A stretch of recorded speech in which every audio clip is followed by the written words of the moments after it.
Corona के बढ़ते cases, मरीजों के लिए ऑक्सीजन कम पड़ने लगी। सूरत हाल भारत जैसी हो सकती है। ऑक्सीजन फराहम करने वाली कंपनीज ने खतरे की घंटी बजा दी। मौक़िफ़ अपनाया कि ऑक्सीजन पैदा करने के लिए प्लांट्स को बिला तात्तुल बिजली की ज़रूरत है। तमाम प्लांट्स पूरी सलाहियत से ऑक्सीजन पैदा करें तो सेहत के शोबे की ज़रूरत पूरी हो सकती है। पिम्स के कोरोना वार्ड्स में मरीजों की गुंजाइश खत्म। लाहौर और खैबर पख्तूनख्वा के सरकारी अस्पतालों के ICUs में 80% से ज़ायद जगह भर गई। भारत में कोरोना की सूरत हाल खतरनाक से खतरनाक तर। मरीज अपने प्यारों के हाथों में दम तोड़ने लगे। अस्पतालों में मरीजों के लिए बिस्तर, ऑक्सीजन, डॉक्टर, दवा सब कम पड़ गए। डॉक्टर्स को तलब करने की दर्दनाक आवाज़ें सोशल मीडिया पर शेयर हुई तो देखने वालों के रोंगटे खड़े हो गए। भारत में मुसलसल तीसरे रोज़ कोरोना के 3,46,000 से ज़ायद केस रिपोर्ट। 2600 से ज़ायद अफराद हलाक हो गए।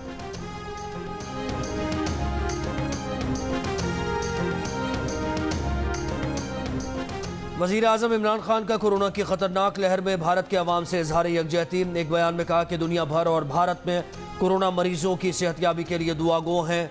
इंसानियत के नाते हमें इस आलमी वबा का मिलकर मुकाबला करना है।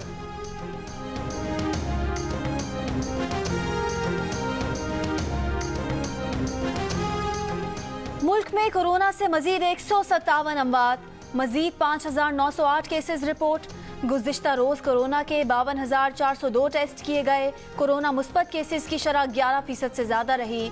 लाहौर में कोरोना मुस्बत केसेस की शरह 20%, पंजाब में 13% से ज़ायद और इस्लामाबाद में कोरोना के मुस्बत केसेस की शरह 9% रिकॉर्ड की गई। कोरोना केसेस बढ़ने से पंजाब और खैबर पख्तूनख्वा के अस्पतालों पर दबाव बढ़ गया। मुल्क भर में 560 मरीज वेंटिलेटर्स पर हैं। गुजरावाला में 88, मुल्तान में 86 और लाहौर में 81% वेंटिलेटर ज़ेर इस्तेमाल हैं। पेशावर में 77, स्वाबी में 71 और मर्दान में 68% ऑक्सीजन बेड्स पर कोरोना मरीज ज़ेर इलाज हैं।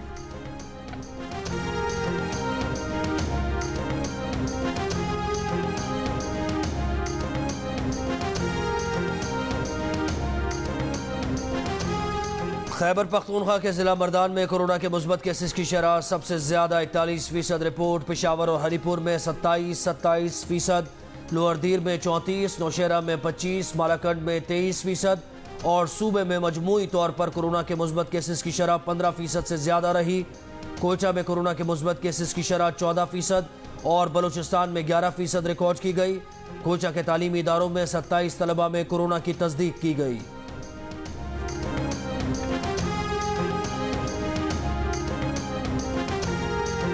पंजाब और खैबर पख्तूनख्वा में कोरोना हुकूमती नाअहली की वजह से आज काबू से बाहर हो चुका। बर वक्त लॉकडाउन कर लिया जाता तो वबा का फैलाव बआसानी रोका जा सकता था। बिलावल भुट्टो जरदारी की कड़ी तनकीद। कहा, इमरान खान बताएं SOPs पर अमल दरामद के लिए बनाई गई टाइगर फोर्स नाकाम हो गई। इमरान खान ने कोरोना का शिकार होने के बावजूद करंतना में 5 रुकनी इजलास की सरबराही की। वजीर आजम कोरोना का शिकार होकर एहतियात ना करे तो आम आदमी कैसे SOPs का ख्याल रखेगा। इमरान खान की कोशिश मुफ्त इमदादी वैक्सीन का हुसूल रही। हुकूमत को कोरोना रिलीफ फंड के 1-1 रुपए का हिसाब देना होगा।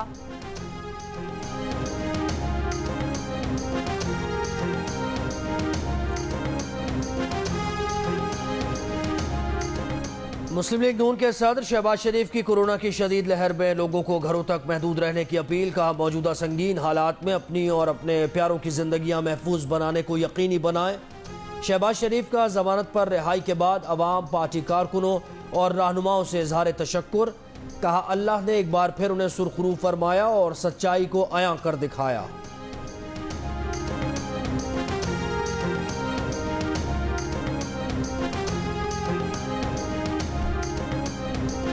जितना बड़ा ग्रुप आपको नज़र आया है तहरीक इंसाफ के MNAs का, MPs का, मैं ये आपको बता दूं कि ग्रुप उससे बहुत बड़ा है। ये बहुत पहले से हमारे साथ भी और दूसरी जमातों के साथ भी राब्ते में हैं। इलेक्शन अनाउंस होने दें, फिर आप तमाशा देखें, ये अपने हलकों में कैंपेन नहीं कर सकेंगे। बहाना तो जहांगीर तरीन ग्रुप का है। असल में बात ये है कि ये PTI के टिकट से इलेक्शन अब नहीं लड़ना चाहते। फकीरों की तरह 1-1 किलो, 2-2 किलो और उसके बाद वो आपके अंगूठे पे निशान लगाते हैं कि अब तुम्हें चीनी मिल गई, अब वापस ना आना चीनी लेने। ये हाल किया अपने अवाम का। तहरीक इंसाफ के बागी अरकान असम्बली का जो ग्रुप नजर आ रहा है वो इससे बहुत बड़ा है। इलेक्शन का ऐलान होने दें फिर तमाशा देखें। बहाना तो जहांगीर तरीन ग्रुप का है। इनके अरकान पीटीआई के टिकट से इलेक्शन नहीं लड़ना चाहते। ये अरकान हमसे भी राब्ते में है। मरियम नवाज का दावा। मीडिया से गुफ्तगू में कहा कि पीटीआई के अरकान इमरान खान की नाअहली और नालायकी का बोझ नहीं ढोना चाहते। कहा वो शरीफ खानदान में तकसीम की बातें बचपन से सुन रही हैं। मरियम नवाज ने कहा कि अवाम को फकीरों की तरह चीनी दी जा रही है। बनी गाला और वुज़रा के घरों में क्या इस तरह चीनी जाती है। विफाकी काबीना में तब्दीलियों पर कहा कि आपस में गंदे कपड़े बदलने से तब्दीली नहीं आएगी, इमरान खान के जाने से तब्दीली आएगी। मरियम नवाज का कोरोना के पेश नज़र कराची का दौरा मुलतवी करने का ऐलान।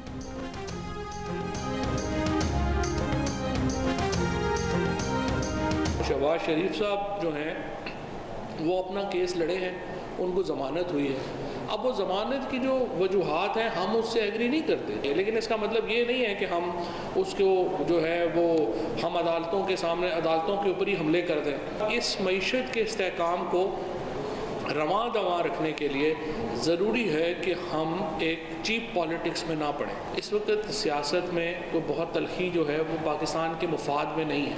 हम सियासत में तलखियों को कम करना चाहते हैं। वफाकी वजीर फवाद चौधरी कहते हैं जहांगीर तरीन पर जो भी इल्ज़ामात हैं वो उसका जवाब दे रहे हैं। इमरान खान को ब्लैकमेल नहीं किया जा सकता और ना दबाव में लाया जा सकता है।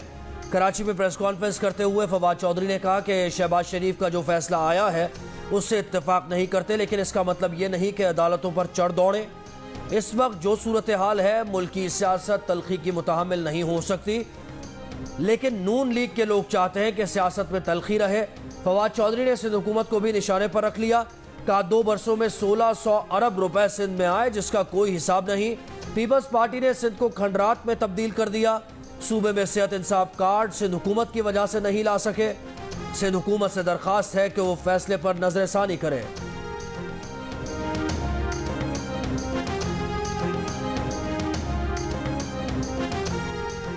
सरबराह पीडीएम मौलाना फजलुर रहमान का शहबाज शरीफ को टेलीफोन। दोनों रहनुमाओं का मुल्क की मजमूई सूरत हाल और पीडीएम के एजेंडे पर तबादला ख्याल। फजलुर रहमान ने पीडीएम का इजलास बुलाने के हवाले से शहबाज शरीफ को एतमाद में लिया।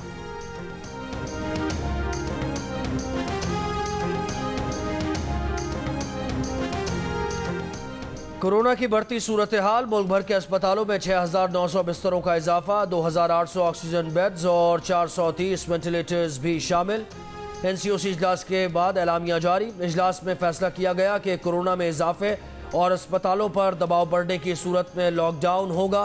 सूबाई हुकूमतों की दरख्वास्त पर फौज, एफसी और रेंजर्स के जरिए मदद फराहम की जाएगी। बैन सूबाई ट्रांसपोर्ट 17 मई तक हफ्ते में 2 दिन हफ्ते और इतवार को बंद होगी।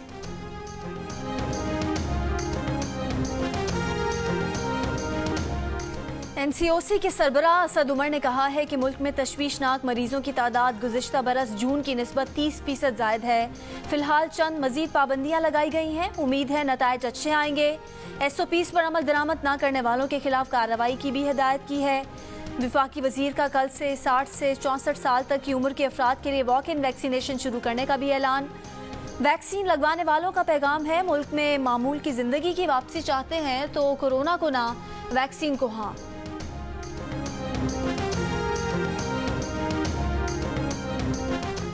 इस वक्त पूरे मुल्क में दस्तयाब ऑक्सीजन का 90% इस्तेमाल हो रहा है। कराची में कोरोना की शरह कम होने की वजह से ऑक्सीजन की सप्लाई बेहतर है, लेकिन कराची में कोरोना की शरह बढ़ी तो पूरे मुल्क की सप्लाई मुतासर होगी।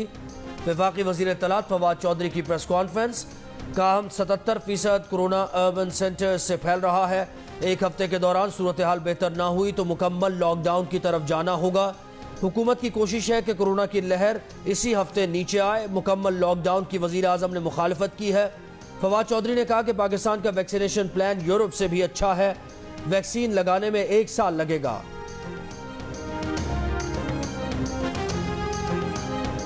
मुल्क में कोरोना की तीसरी लहर बच्चों के लिए खतरनाक। एनसीओसी के मुताबिक एक ही रोज में 1 से 10 साल की उम्र के मजीद 2 बच्चे जाँ बहक।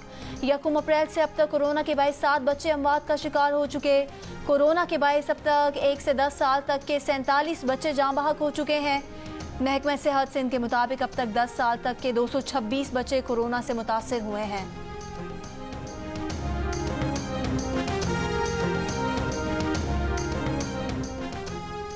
कोचा में कोरोना के बायस हफ्ते में 2 रोज कारोबार बंद रखने की खिलाफ वर्जी। शहर में बेशतर बाजार और दुकानें खुली हैं। कोरोना SOPs की भी खिलाफ वर्जी। इस्लामाबाद में बाजार और बैनुल सूबाई ट्रांसपोर्ट 2 दिन के लिए बंद। कराची में मामूल का कारोबार, फेस मास्क की पाबंदी और समाजी फासले का ख्याल नहीं रखा जा रहा। सिंध हुकूमत ने सूबे भर में जुमे और इतवार को कारोबार बंद रखने की हिदायत की है।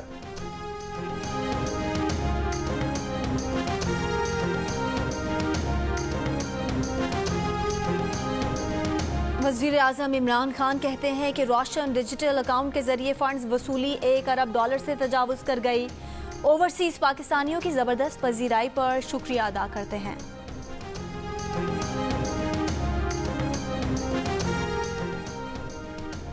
मुआविन खुसूसी बराए फूड सिक्योरिटी जमशेद इकबाल चीमा कहते हैं बिलावल वज़ीर आज़म के बुग़्ज़ में ज़राअत से मुताल्लिक़ मनफी प्रोपेगेंडा कर रहे हैं।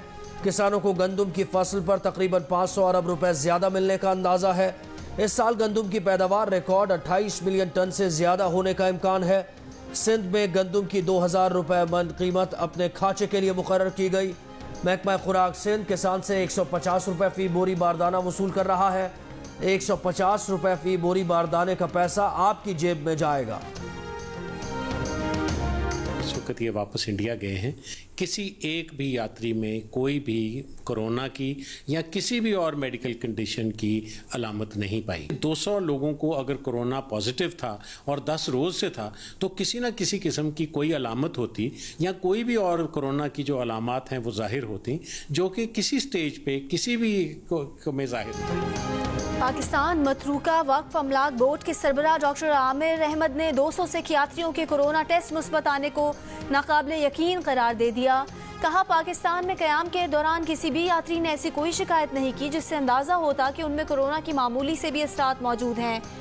डॉक्टर आमिर ने कहा कि पाकिस्तान में क़याम के दौरान यात्रियों से बराह रास्त राब्ते में रहने वाले तकरीबन 300 अफराद को आइसोलेट करने के अहकाम जारी करते हुए उनके कोरोना टेस्ट करवाने का भी फैसला किया गया है। और पाकिस्तान अंडर 19 क्रिकेट टीम के हेड कोच एजाज अहमद का लाहौर में कलंदर्स हाई परफॉर्मेंस सेंटर का दौरा। कहा बैरून मुल्क जो सहूलियात देखी हैं वो कलंदर्स हाई परफॉर्मेंस सेंटर में दस्तयाब हैं। CEO आतिफ राना कहते हैं कि खेलों की सरगर्मियां शुरू होने के मुंतज़िर हैं। साबिक क्रिकेटर्स के साथ मिलकर कई नए प्लान शुरू किए जाएंगे।